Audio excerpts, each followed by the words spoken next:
મોરબીના દામનગર ખાતે એક રાજકીય કાર્યક્રમ રક્તરંજિત બન્યો હતો। ધારાસભ્ય શ્રી જનક તળાવિયાની ઉપસ્થિતિમાં જ દામનગર ભારતીય જનતા પાર્ટીના મહામંત્રી પર જીવલેણ હુમલો થયો હતો। કૌટુંબિક યા જૂની અદાવતે હુમલો થયો છે તેવા સમાચારો પ્રાપ્ત થઈ રહ્યા છે। દામનગર શહેર ભારતીય જનતા પાર્ટીના મહામંત્રી પર જીવલેણ હુમલો થયો। ધારાસભ્ય જનક તળાવિયાની હાજરીમાં જ બ્રિજના ખાતમુહૂર્ત વખતે જ ભારતીય જનતા પાર્ટીના નેતાએ જ પ્રકાશ તજા પર હુમલો કરતા અફડાતફડીનો માહોલ સર્જાયો। દામનગરમાં ગઈકાલે એક રાજકીય કાર્યક્રમ રક્તરંજિત બન્યો હતો। લાઠી તાલુકાના દામનગર ખાતે ડસ્સા રોડ પર બ્રિજના ખાતમુહૂર્ત કાર્યક્રમ દરમિયાન ભારતીય જનતા પાર્ટીના શહેર મહામંત્રી પ્રકાશ તજા પર ઘાતક હથિયાર વડે હુમલો કરવામાં આવ્યો હતો। આશ્ચર્યજનક ઘટના એ સમયે બની કે જ્યારે ભારતીય જનતા પાર્ટીના ધારાસભ્ય જનક તળાવિયા પોતે કાર્યક્રમમાં હાજર હતા। ખાતમુહૂર્તની વિધિ દરમિયાન અચાનક હુમલો ઘટનાની વિગતો જોઈએ તો સવારે 10:30 કલાકે જ્યારે બ્રિજ નિર્માણની ખાતમુહૂર્ત વિધિ ચાલી રહી હતી ત્યારે જ જિલ્લા મધ્યસ્થી સહકારી બેંકના ડિરેક્ટર હીરાભાઈ નવાપરા પાછળથી આવી અચાનક પ્રકાશ તજા પર હુમલો કર્યો હતો। ધારાસભ્યની હાજરીમાં જ બનેલી આ ઘટનાના પગલે સ્થળ પર ભારે અફરાતફરી અને નાસભાગ મચી ગઈ હતી। ઈજાગ્રસ્ત મહામંત્રીને તાત્કાલિક લોહી લુહાણ હાલતમાં ભાવનગરની હોસ્પિટલમાં ખસેડવામાં આવ્યા હતા અને જૂની અદાવતે કે કૌટુંબિક બાબતે આ ઝઘડો થયો છે તેવા સમાચાર પ્રાપ્ત થઈ રહ્યા છે। મારા મિત્રો છે અને હા, ઘટનામાં એવું હતું કે એક પુલ બનાવવાનું છે એનું ખાતમુહૂર્ત હતું અને પૂજન વિધિ હાલતી હતી અને અચાનક એમના ઉપર હુમલો થયો। હુમલો થવાના કારણો તો અકબંધ છે, એ તપાસનો વિષય છે। જ્યારે હુમલાની ઘટના બની હતી ત્યારે ત્યાં કોણ હાજર? ત્યાં ધારાસભ્યની હાજરીમાં જ બધી વિધિ હાલતી હતી, પણ હવે એ તો બધા ભાજપના કાર્યકરો જ હતા।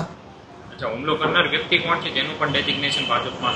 એ જાણવા મળ્યું છે કે ઠાસા ગામના હીરાભાઈ નવાપરા। અને આ જે ઈજાગ્રસ્ત છે એમનો હોદ્દો શું? એ છે દામનગર શહેર ભાજપ મહામંત્રી।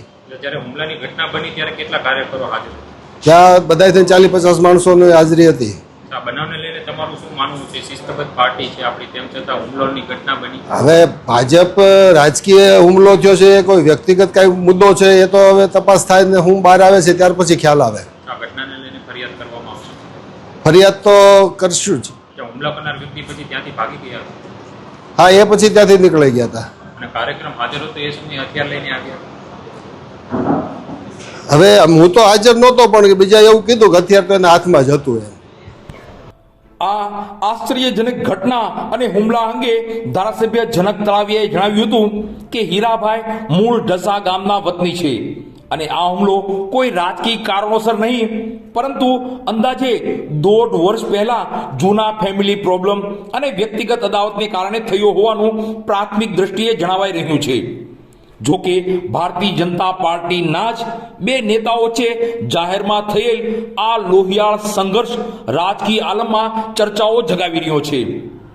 ઘટનાની ગંભીરતાને ધ્યાનમાં રાખીને અમરેલી જિલ્લા પોલીસ વડા સંજય ખરાત સમગ્ર મામલા પર સીધી નજર રાખી રહ્યા છે।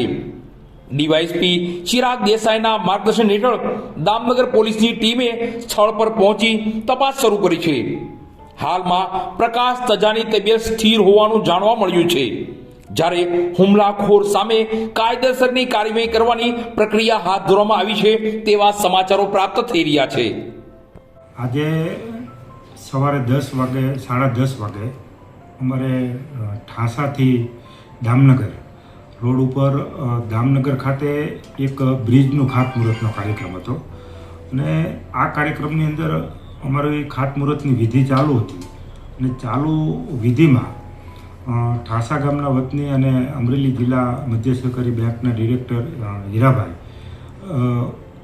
અચાનક પાછળથી કોઈને જાણ કર્યા વગર અથવા તો કોઈને ખબર પણ નહોતી અને એ રીતે પાછળથી આ પ્રકાશભાઈ ઉપર હુમલો કર્યો છે। અને હુમલા બાદ જે મારી પાસે જે પ્રમાણે માહિતી આવી છે અને જે પ્રકારે મેં બધું જાણ્યું છે તે પ્રમાણે 1.5 વર્ષ પહેલાં એમના ફેમિલી પ્રોબ્લેમના કારણે આ ઘર્ષણને એ અદાવતના કારણે આ હુમલો થયો છે એવું મને પાછળથી જાણવા મળ્યું છે. કેવી તબિયત અત્યારે, ક્યાં દાખલ કરવામાં? અત્યારે ભાવનગર ખાતે હોસ્પિટલના ટ્રીમ્સ હોસ્પિટલની અંદર દાખલ કરવામાં આવ્યા છે અને એમની તબિયત પણ અત્યારે સારી છે. અને હમણાં જ ટેલિફોનિક વાતમાં પણ મેં એમના સમાચાર પૂછ્યા ત્યારે અત્યારે તબિયત ઘણી સારી છે અને પોલીસ પણ એ દિશામાં પોતાની આગળની કાર્યવાહી કરી રહી છે.